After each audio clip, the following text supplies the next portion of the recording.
ఈ ఉదయమున నీవు ఎవ్వరినీ కలుసుకొనక ముందు ప్రభువును కలుసుకో. నీవు ఎవ్వరినీ చూడకముందు ప్రభువును చూడు. నీవు ఎవ్వరితో మాట్లాడకముందు ప్రభువుతో మాట్లాడు. నీవు దేనిని వెదకకముందు ఆయన రాజ్యమును నీతిని వెదకు.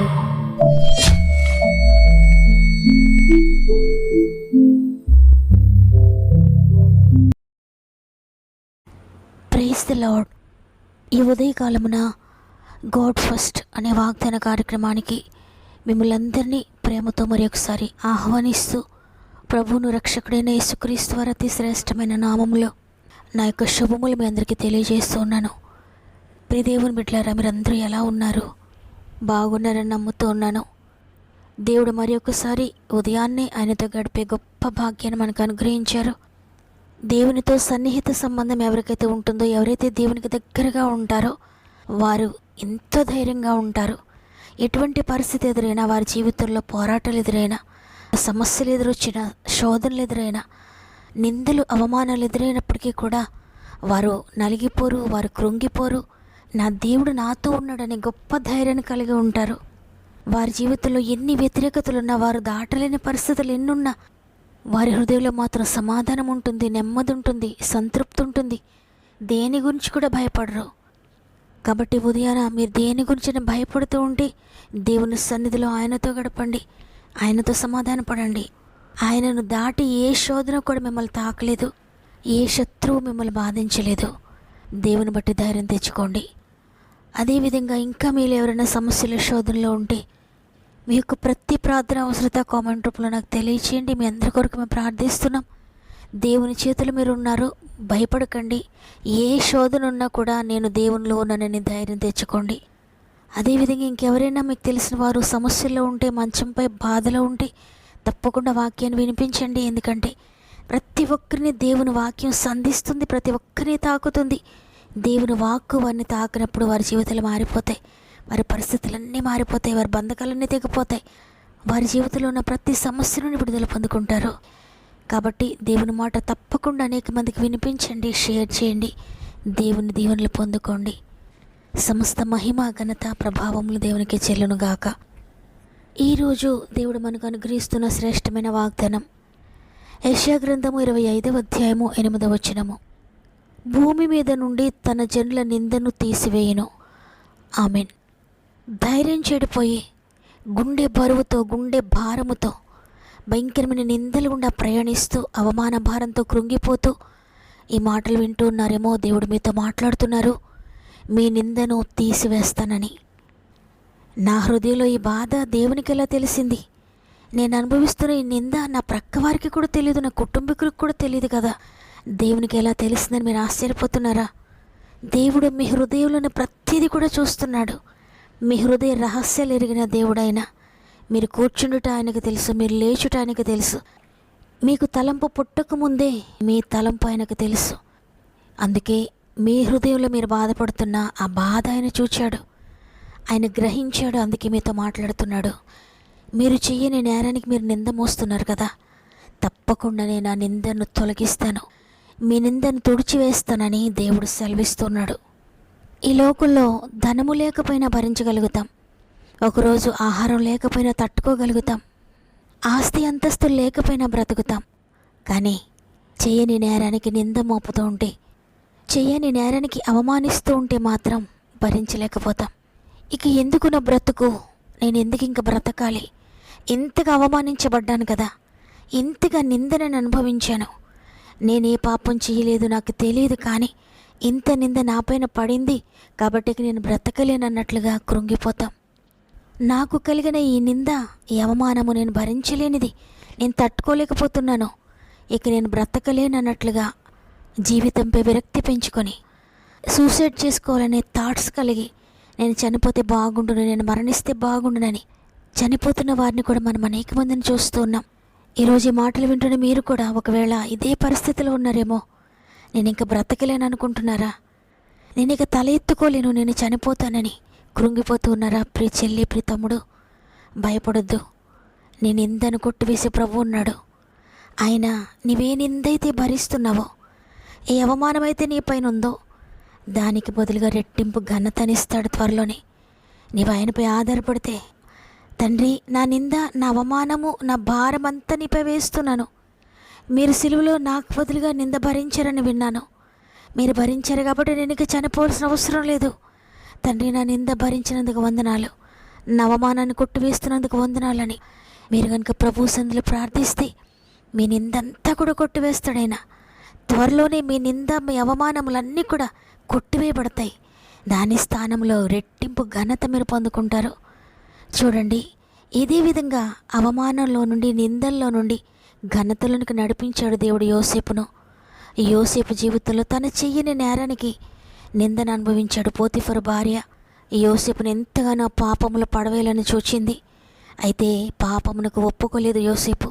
పరిశుద్ధంగా తన జీవితాన్ని కాపాడుకున్నాడు, తన శరీరాన్ని కాపాడుకున్నాడు. ఎంతగా శోధించినా కూడా దూరంగా పారిపోయాడు విడిచిపెట్టి. అప్పుడు ఆమె యోసేపుపై నింద మోపింది. ఆ సమయంలో పోతిఫరు కోపముతో యోసేపును చెరసాలలో వేయిస్తాడు. తాను చేయని నేరానికి యోసేపు చెరసాలలోకి వెళ్ళాడు. అయినప్పటికీ కూడా దేవుణ్ణి దూషించలేదు. తండ్రి, నేను ఇంతగా పరిశుద్ధంగా ఉన్నాను కదా, ఎందుకు నాకు ఈ శిక్ష? మీరు చూడడం లేదా తండ్రి అని ప్రశ్నించలేదు దేవుణ్ణి. మౌనంగా నేనెక్కడున్నా దేవునికి మహిమకరంగా ఉంటాను. అది జైలైనా ఇల్లైనా ఏదైనప్పటికీ నా జీవితం దేవుని మహిమ కొరకే అని జైల్లో కూడా దేవుని స్తుతిస్తూ ఉన్నాడు. అనేక మందికి ఆదర్శంగా ఉన్నాడు. దేవుడు పెట్టిన ప్రేమ పరీక్షలో నెగ్గాడు, విజయాన్ని పొందుకున్నాడు. దేవుడు ఆశీర్వదించడం ప్రారంభించాడు, హెచ్చించడం ప్రారంభించాడు. ఒకానొక దినం వచ్చింది, దేవుడు యోసేపును ఆ రాజ్యానికి ఉన్నత అధికారిగా చేశాడు. ఆ దేశంలో ఉన్న ప్రతి ఒక్కరు కూడా యోసేపుకు సాష్టాంగ నమస్కారం చేయాల్సిందే. అందువల్ల తనను బాధించిన వారందరూ కూడా యోసేపుకు సాష్టాంగ నమస్కారం చేశారు. ఏ పరిస్థితిలో కూడా కృంగిపోకుండా, దేవుని విడిచిపెట్టకుండా, దేవుని కొరకు నమ్మకంగా నిలబడిపోయిన యోసేపు కొరకు దేవుడు నిలబడిపోయాడు. యోసేపు పక్షంగా దేవుడున్నాడు. అందువల్ల యోసేపును చెరసాలలో నుండి సింహాసనం ఎక్కించాడు దేవుడు. ఈరోజు మాటలు వింటున్న ప్రియ చెల్లి, ప్రియ తమ్ముడు, ప్రియ అక్క, అన్న, మీరు కూడా నింద మోస్తూ ఉన్నారా? అవమానాన్ని భరిస్తూ ఉన్నారా? పాపమని నింద మోస్తున్నారా? శాపమని నింద మోస్తున్నారా? సాక్ష్యాన్ని పోగొట్టుకున్నారా? ఎందుకు పనికిరాని దానవు, పనికిరాని వాడవని నింద మోస్తున్నారా? నీవు రోగివి, నువ్వు బలహీనుడవు అని నింద మోస్తున్నారా? నీకు ఉద్యోగము లేదు అని నిందను మోస్తున్నారా? నీకు గర్భఫలం లేదు, నువ్వు గుడ్రాలు అని నింద మోస్తూ ఉన్నారా? నీకు ఇక వివాహం కాదు అని నిన్ను అవమానిస్తూ ఉన్నారా? నిందిస్తూ ఉన్నారా? అప్పులను బట్టి, ఆర్థిక భారాలను బట్టి నిన్ను అవమానిస్తూ నిందిస్తూ ఉన్నారా? మీరు చేయని నేరానికి కోర్టు కేసెస్ అనుభవిస్తూ ఉన్నారా? నింద పడిందా మీ మీద? అయినప్పటికీ భయపడొద్దు. మీ స్వంత వారే మిమ్మల్ని నిందిస్తూ ఉన్నారా? అయినప్పటికీ భయపడొద్దు. నీ భార్య నిన్ను నిందిస్తూ ఉందా? అయినప్పటికీ భయపడొద్దు. మీ భర్త మిమ్మల్ని నిందిస్తూ ఉన్నారా? అయినప్పటికీ భయపడొద్దు. అయితే ఈరోజు దేవుడు నీ జీవితంలో చేయాలనుకుంటున్న విషయం ఏంటిదంటే, యెషయా గ్రంథం 61వ అధ్యాయం 7వ వచనంలో వ్రాయబడి ఉంది, మీ అవమానమునకు ప్రతిగా రెట్టింపు ఘనత నొందుదురు, నిందకు ప్రతిగా తాము పొందిన భాగమును అనుభవించి వారు సంతోషింతురు అని. నిజమే, ఇంతవరకు నీ జీవితంలో ఎన్ని అవమానాలు అనుభవించావో, ఎంత భయంకరమైన నువ్వు తీసుకోలేని నిందను అనుభవించావో, వాటన్నిటిని దేవుడు కొట్టివేస్తున్నాడు. వాటికి ప్రతిగా రెట్టింపు ఘనత, రెట్టింపు ఆశీర్వాదము, రెట్టింపు సంతోషమును దేవుడు నీకు దయచేయబోతున్నాడు. నీ నిందను కొట్టివేసే దేవుడు నీకు ఉండగేక భయపడద్దు ప్రియ చెల్లి. నీ అవమానమును తీసివేసే ప్రభువు నీకు ఉండగేక భయపడొద్దు. దేనిని గురించి నిన్ను అవమానిస్తూ ఉన్నా, వేలు పెట్టి నేను చూపిస్తూ ఉన్నా, నీవు ఇలా కదా, నీవు అలా కదా నేను అంటూ ఉన్నా, వారి మాటలు పట్టించుకొనొద్దు. దేవుని వాగ్దానాన్ని పట్టుకోండి. ఆయన నా నిందను తీసివేయబోతున్నాడు. ఎన్ని సంవత్సరాలుగా ఈ నింద నా మీద ఉంది కదా, దేవుడు తొలగించబోతున్నాడని ఒక్కటి విశ్వసించండి. ఆ మాటని పలకండి, ఆ వాగ్దానాన్ని ఎత్తిపట్టి ప్రార్థించండి. దేవుడు మీ జీవితంలో నెరవేర్చబోతున్నాడు. మీరు ఎంతగా విశ్వసిస్తారో, ఎంతగా ఆయన సందులో పోరాడతారో, ఎంతగా ఆయన సందులో మొరపెట్టుకుంటారో దేవుడు ఆ ప్రార్థనకు జవాబు త్వరలోనే ఇస్తాడు. అందువల్ల మీరు ఏ పరిస్థితిలోనే ఎంత మాత్రం భయపడక దేవుని సందు మోకరించండి. ప్రేమగల తండ్రి, నీకు వందనాలు. నీ కృపను బట్టి నాయనా మరి ఒక దినాన్ని మాకు ఇచ్చారయ్యా. మరి ఒక రోజున మా జీవితంలో యాడ్ చేశారు, మా ఆయుష్కారాన్ని పొడిగిస్తూ ఉన్నారు. నీకు వందనాలు. అంతేకాకుండా ప్రతి దినము మాతో మాట్లాడుతున్నారయ్యా. మేము ఏ బాధను అనుభవిస్తున్నామో దానిని గురించి మాతో మాట్లాడుతున్నారు.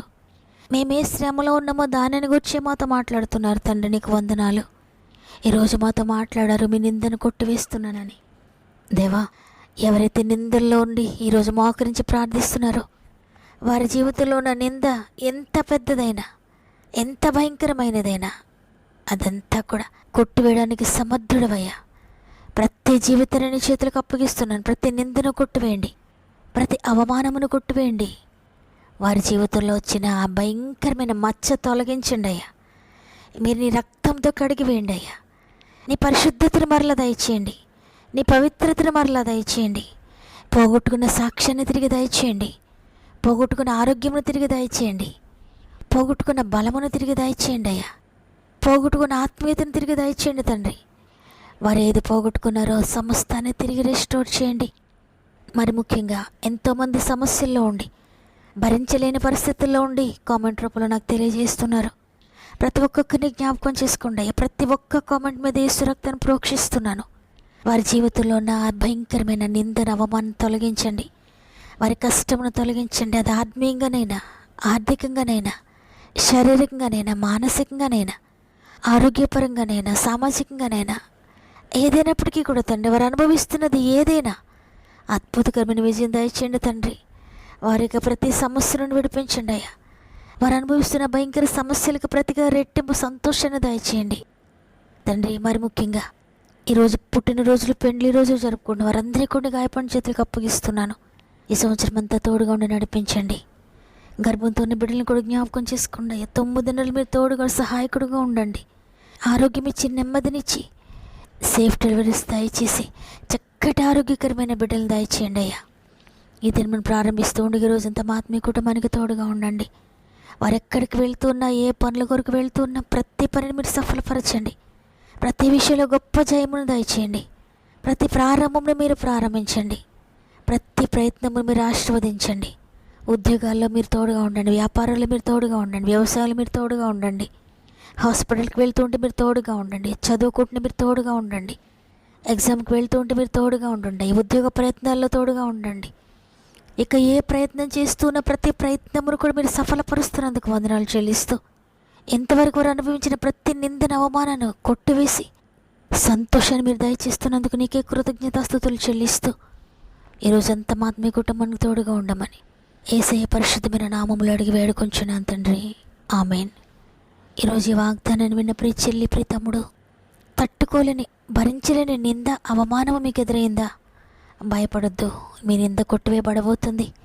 అయితే దేవుడిస్తున్న వాగ్దానాన్ని గట్టిగా పట్టుకొని విడిచిపెట్టొద్దు. విశ్వాసాన్ని, నిరీక్షణ విడిచిపెట్టొద్దు. ప్రార్థనలో పోరాడండి, అద్భుతాన్ని చూడబోతున్నారు.